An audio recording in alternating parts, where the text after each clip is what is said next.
Bismillahirrahmanirrahim. Assalamualaikum warahmatullahi wabarakatuh. Alhamdulillah wassalatu wassalamu ala Rasulillah Sayyidina wa Maulana Muhammad ibni Abdillah wa ala alihi wa sahbihi wa man tabi'ahu wa mawalah. La haula wa la quwata illa billah. Yang sama-sama kita hormati Bapak Dr. Andes Haji Musa Raja Iksah M.Hum, Wakil Gubernur Sumatera Utara beserta rombongan, bapak-bapak, ibu-ibu, hadirin hadirat, muslimin muslimat. Insyaallah semua ini adalah makhluk-makhluk yang dimuliakan Allah Subhanahu wa taala. Rakaat al-fajri, 2 rakaat qabliyah subuh, khairum minad dunya wa ma fiha. Lebih baik daripada dunia dan seisinya. Siapa yang tak melaksanakan qabliyah subuh ini, maka hilanglah dunia dan seisinya.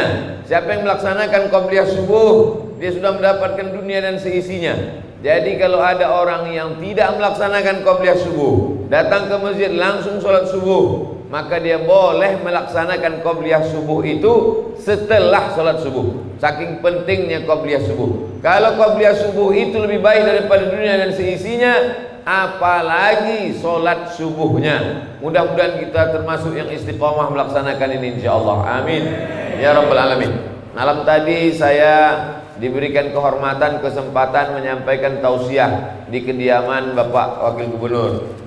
Kemudian banyak sekali tamu-tamu, sampai entah jam berapa saya tinggalkan semua, saya pun tidur.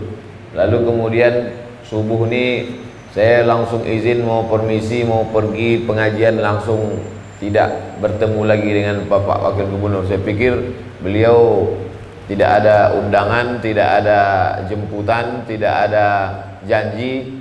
Mungkin juga sudah capek, sudah lelah, tak ikut lagi sholat subuh. Tiba-tiba saya lihat, sudah ada. Jadi mudah-mudahan Sumatera Utara ini tetap diberikan Allah ridha, taufik, hidayah, inayah, pertolongan dengan pemimpin-pemimpin yang istiqomah sholat subuh insyaallah. Di tempat-tempat lain banyak juga pemimpin itu sholat subuh, cuman pas minggu mau mencoblos saja, habis itu tak nampak lagi. Tapi hari ini tidak, bukan karena itu, bukan karena kampanye, bukan karena mencoblos, bukan karena kepentingan. Karena kata pepatah orang Melayu, kalau tak ada berada takkan tempua bersarang rendah. Burung tempua itu sarangnya di atas pokok kelapa, tapi kalau sudah musim padi menguning turun dia. Makanya kata orang, kalau tak ada berada takkan tempua bersarang rendah. Jadi kalau tak hanya kepentingan, tapi hari ini kita lihat bukti nyata, maka alhamdulillah wa syukrulillah wa la haula wa la quwata illa billah. Yang akan saya bahaskan pada subuh yang penuh barakah ini adalah fungsi-fungsi masjid menurut sunnah Rasulullah SAW. Setelah masjid terbangun indah, cantik, luar biasa, apakah selesai? Belum. Itu maka menjadikan masjid ini sebagai tempat berkumpul. Berkumpul itu jamak. Jamak artinya berkumpul, beramai-ramai.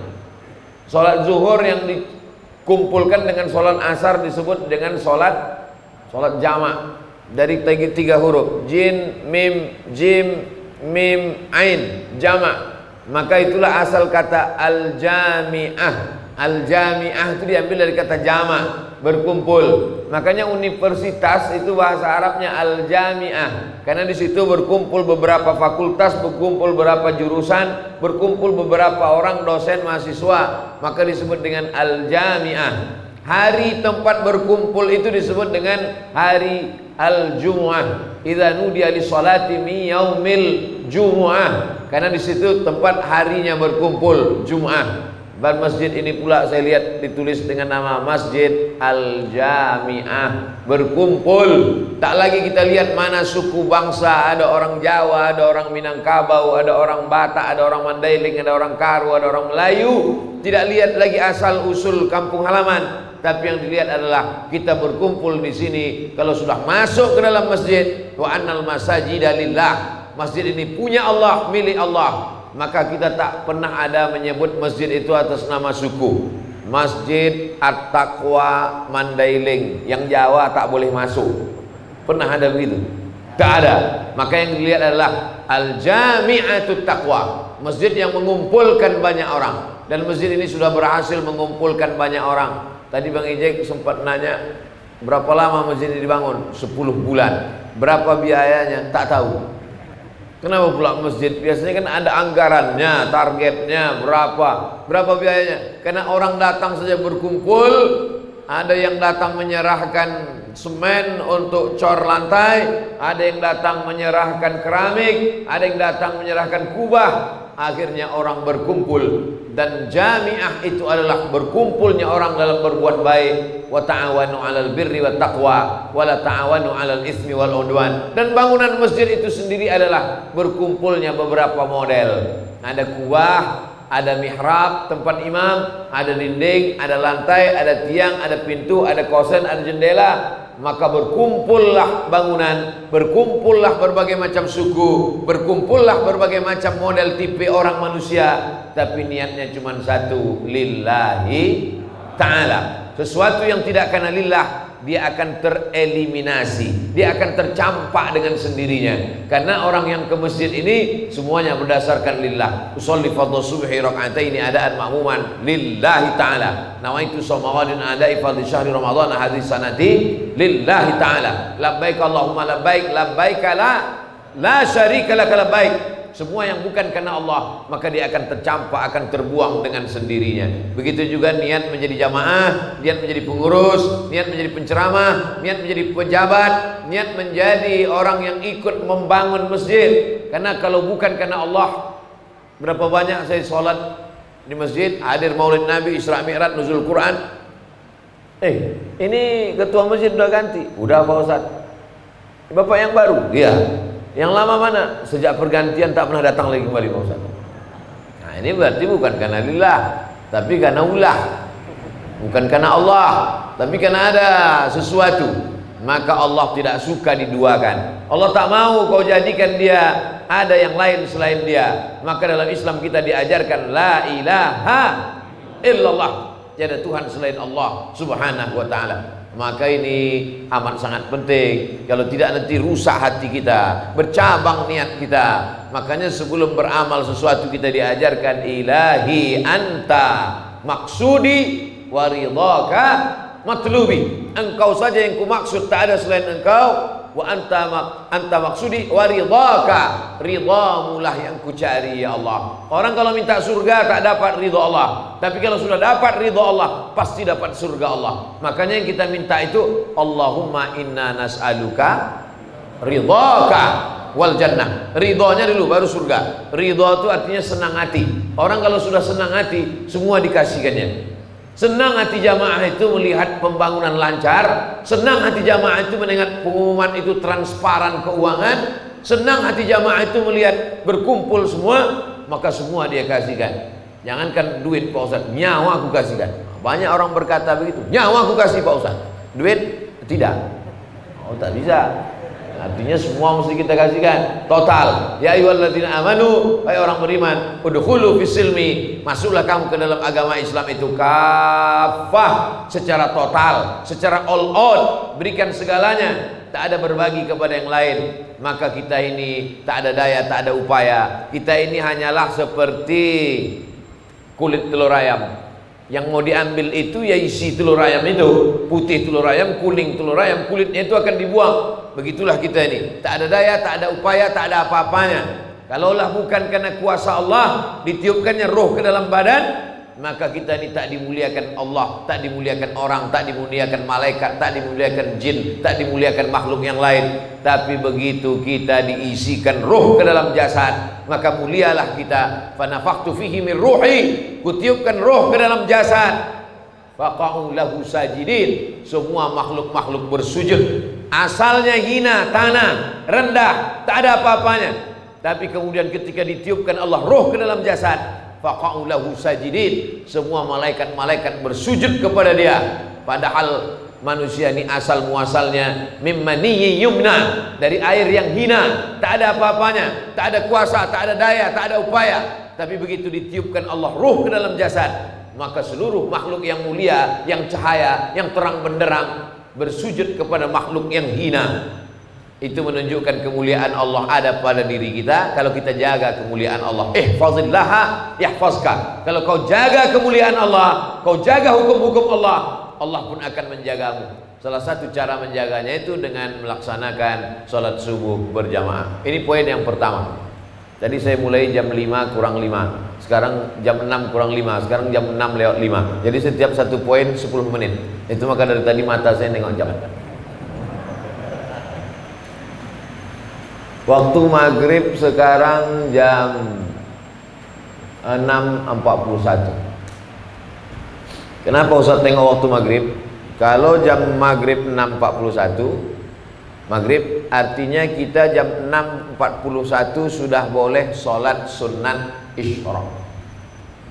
Jadi saya ceramah sampai jam 6.41, habis itu kita sama-sama sholat sunat isyraq, tapi tak berjamaah, sendirian. Man sholat subha fi jama'atin, siapa yang sholat subuh berjamaah, thumma qa'ada yadhkurullah, duduk berzikir dengan Allah hatta tatlu asyams, sampai terbit matahari, thumma yusalli rak'ataini, sholat sunat 2 rakaat, kanat lahu ka ajri hajjatin wa umrah, dapat pahala macam haji dan umrah. Sekarang haji tak bisa, umrah tak bisa. Sekaya-kaya orang sekarang mau haji mau umrah tak bisa, tapi kita bisa dapat pahala macam haji dan umrah, yaitu dengan syarat 3. Sholat subuh berjamaah, duduk berzikir dengan Allah sampai terbit matahari, sholat sunat 2 rakaat. Usolli sunnatal isyraq, pakai qaf.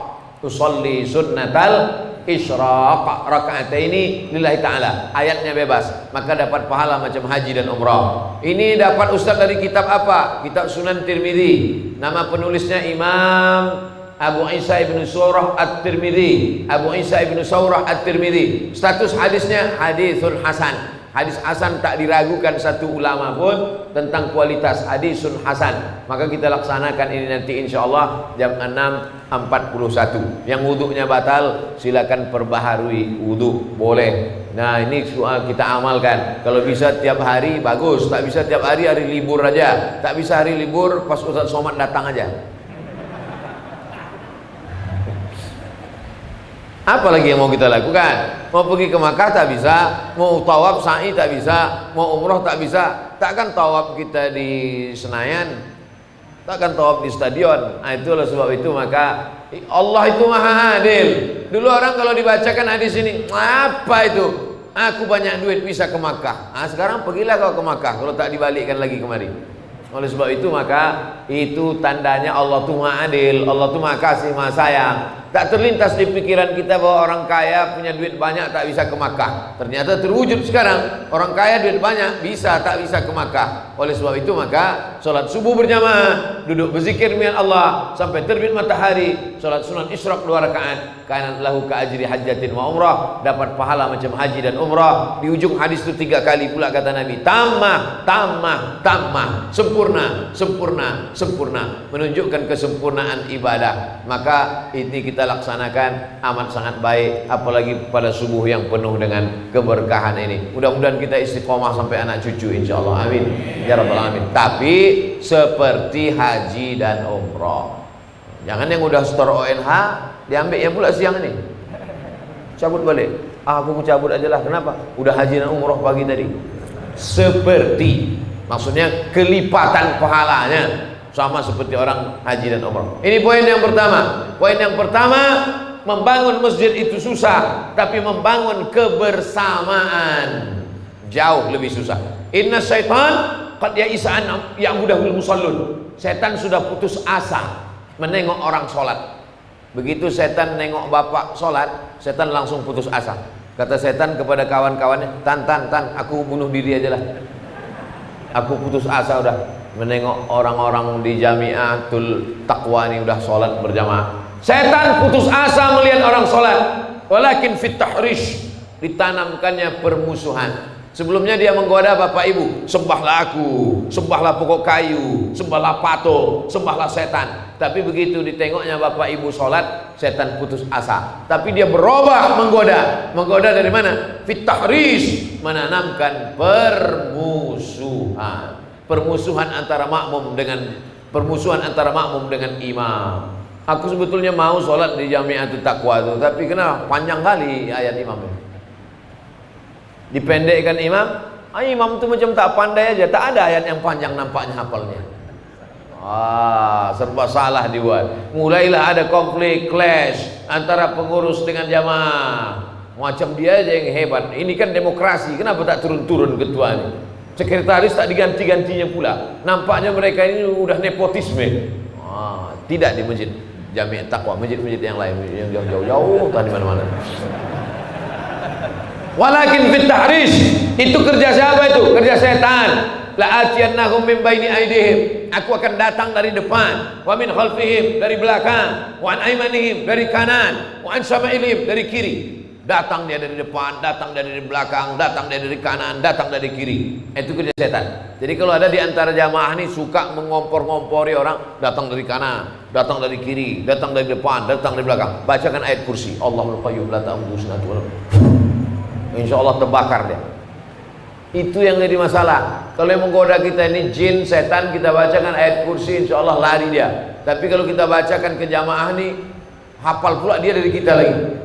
Oleh sebab itu kita jaga hati kita untuk tetap berjamaah, untuk tetap bersama. Kalau nampak jamaah tak datang, biasanya bapak ini di sebelah kiri, biasanya bapak ini di sebelah kanan. Ini kenapa dia tak datang? Datang ke rumahnya. Kenapa kau tak datang? Zaman dulu sahabat Nabi begitu. Kalau ada jamaah yang tak datang, datang ke rumahnya. Assalamualaikum, kenapa kau tak datang? Apa kabar imanmu? Bukan apa kabar duitmu, bukan apa kabar dompetmu, apa kabar imanmu? Kenapa kau tak datang ke masjid? Zaman dulu orang tak datang ke masjid itu karena sakit, karena musafir. Orang sekarang, kenapa kau tak ke masjid? Alhamdulillah rezeki udah lancar. Dulu waktu tak lancar 6 kali ke masjid, subuh, zuhur, asar, maghrib, isya, duha, sampai tahajud pun ke masjid.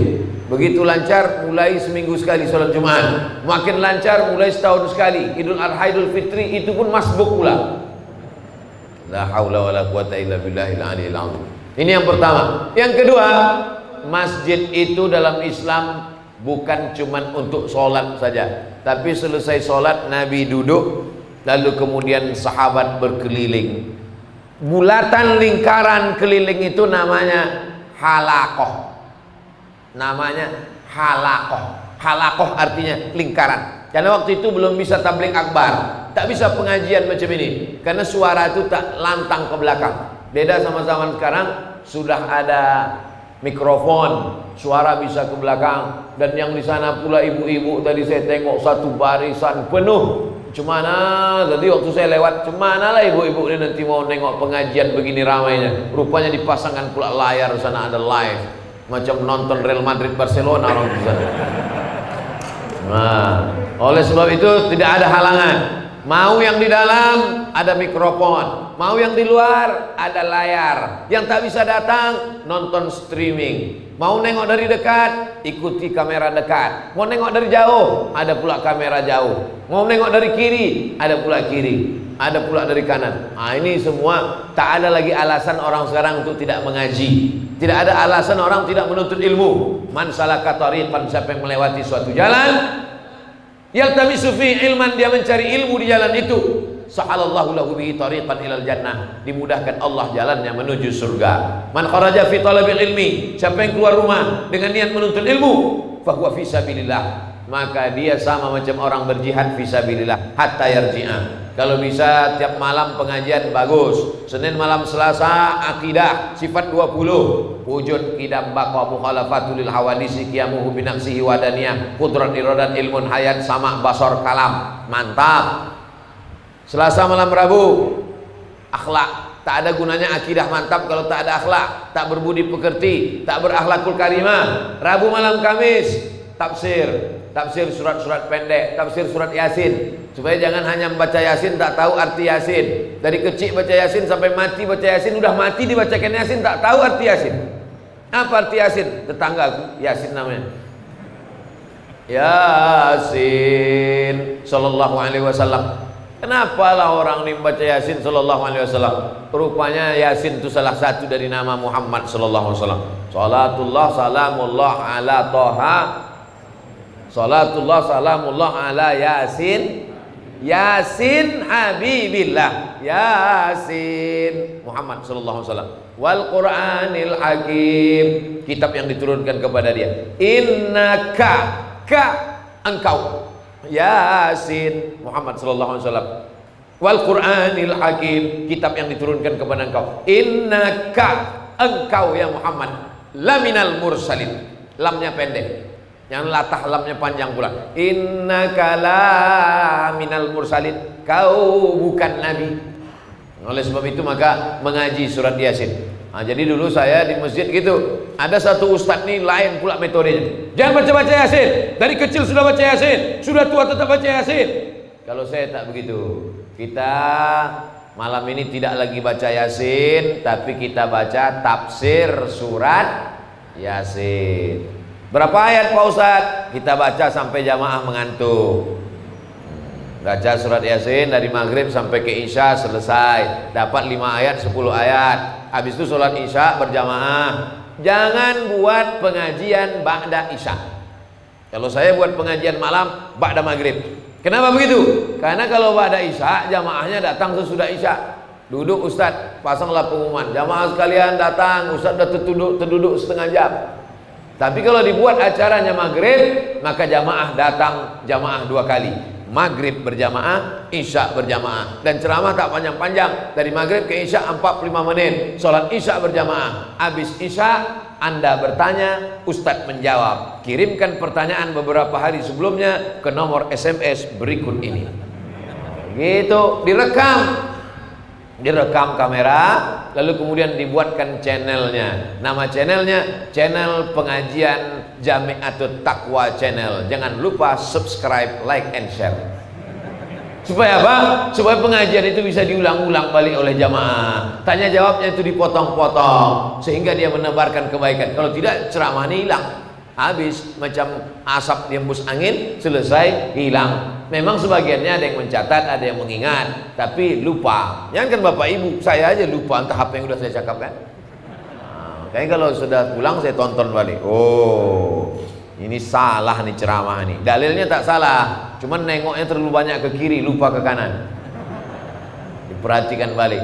Nah, ini semua penting. Untuk apa? Untuk mengulang kaji. Syukur-syukur ada anak-anak kita yang bisa mendengar pengajian, rupanya diketiknya.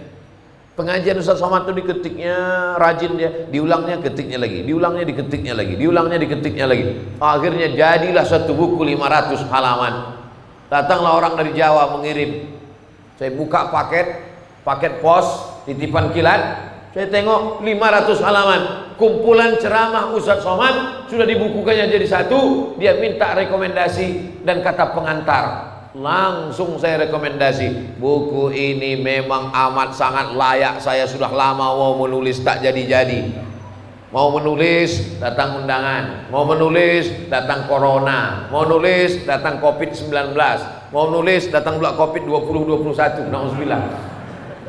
Alhamdulillah. Oleh sebab itu makanya ada orang yang diam aja, tak ada dia ceramah, tapi dituliskannya ceramah jadi satu buku 500 halaman. Luar biasa. Baru kemarin saya dapat kiriman dari Jawa. Oleh sebab itu dia tak pernah ketemu, tak pernah jumpa dengan saya, tak pernah hadir tabligh akbar. Dia hanya menonton saja, tapi kemudian dituliskannya. Tak mustahil ada anak-anak kita yang diam aja, tapi kemudian dia di kamar ditulisnya ceramah para ustadz. Maka keluarlah ada buku akidah, ada buku akhlak, ada buku tafsir surat Yasin, ada hadis-hadis pilihan.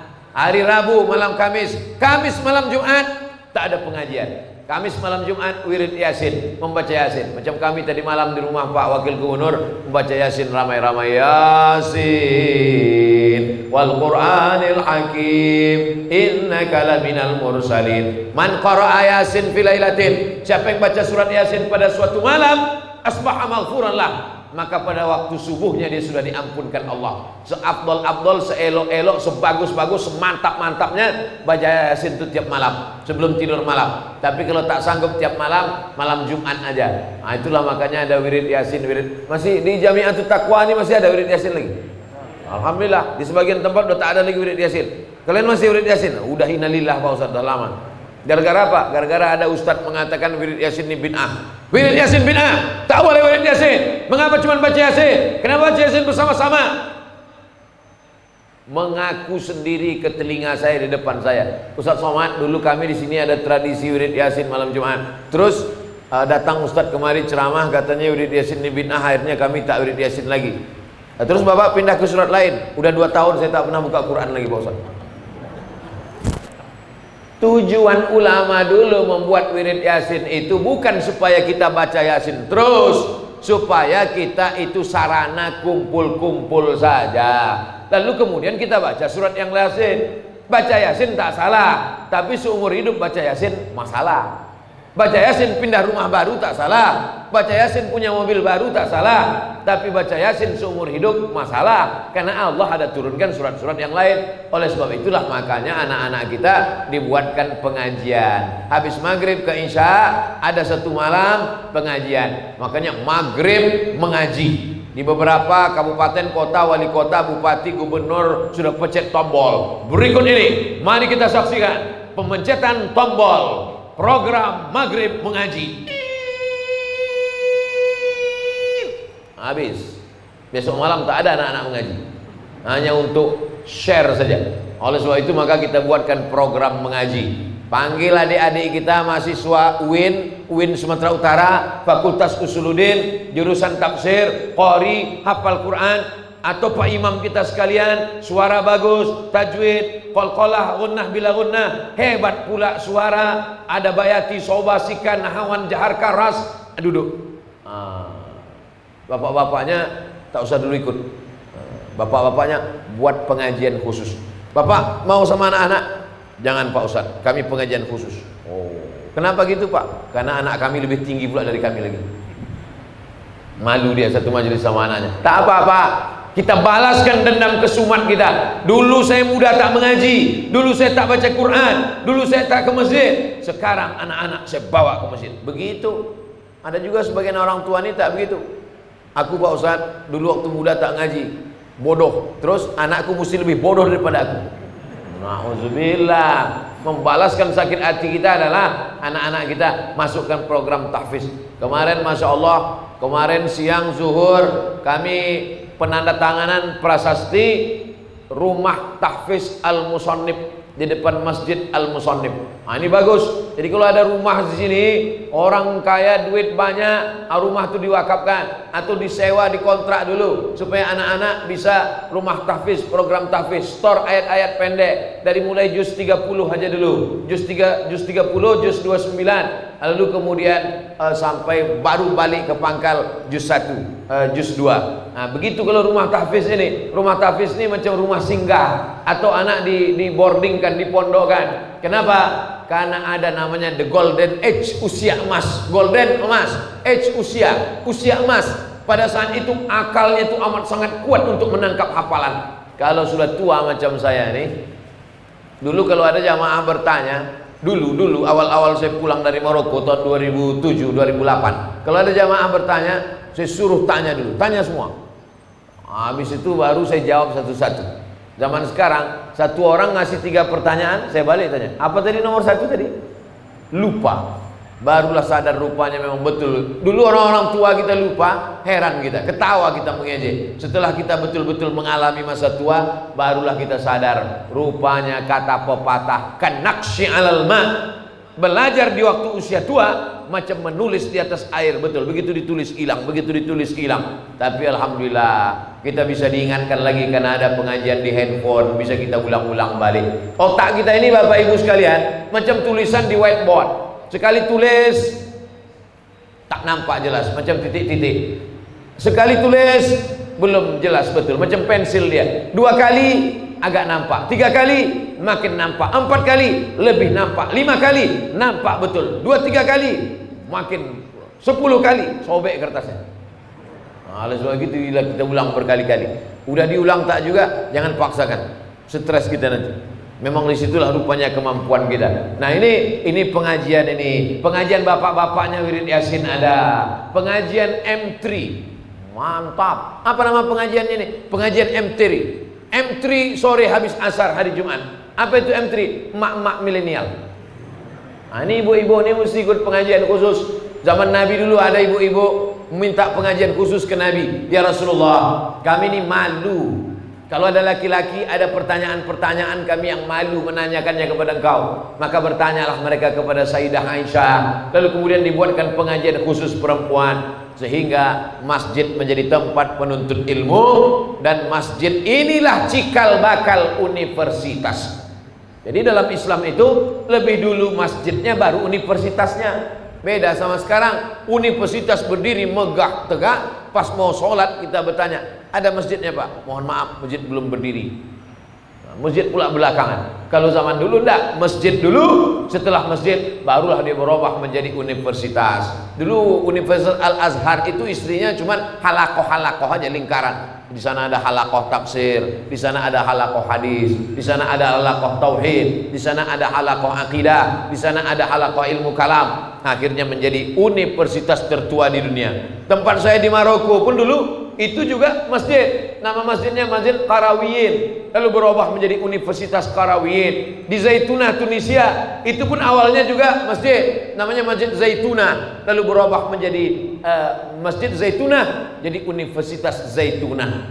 Yang paling tua kata orang sekarang Azhar, lebih tua lagi dari Azhar Zaitunah Tunisia, lebih tua lagi dari Zaitunah. Itulah dia Universitas Qarawiyyin di Maroko. Semuanya berawal dari masjid, berubah menjadi universitas. Bapak Ibu yang dimuliakan Allah Subhanahu wa taala, kita mesti punya cita-cita yang tinggi, karena kalau tidak dia hanya sebatas masjid saja. Masjid menyatukan hati jamaah, masjid menjadi tempat penuntut ilmu, maka dia penuh tiap-tiap malam. Petangnya ibu-ibu, maghribnya bapak-bapak, malam Jumat ada wirid yasin, anak-anak mengaji. Maka ini insya Allah bangunan tak sia-sia sampai hari kiamat. Orang yang paling beruntung, inilah orang yang mewakafkan tanah masjid ini. Namanya saya tak tahu, tak disebutkan yang dihormati Bapak Fulan bin Fulan, tapi pahala kita seramai-ramai ini mengalir. Kalau dia sudah meninggal dunia, lapang kuburnya terang benderang, tanpa kita ucapkan Allahumma firlahu warhamhu wa'afi, mengalir otomatis. Yang mengecornya, yang keramiknya, yang dindingnya, yang tiangnya, yang kipas anginnya, yang AC-nya. Masjid ini tak perlu pakai AC karena anginnya sudah masuk. Cuman masjid ini tak berpintu pula. Ada pintunya? Ada. Oh ada. Masya Allah, tabarakallah. Bapak Ibu yang dimuliakan Allah Subhanahu wa taala, maka kalau begitu 6.27, lebih kurang 12-13 menit lagi kita sholat sunat Isyraq. Ini ada beberapa pertanyaan.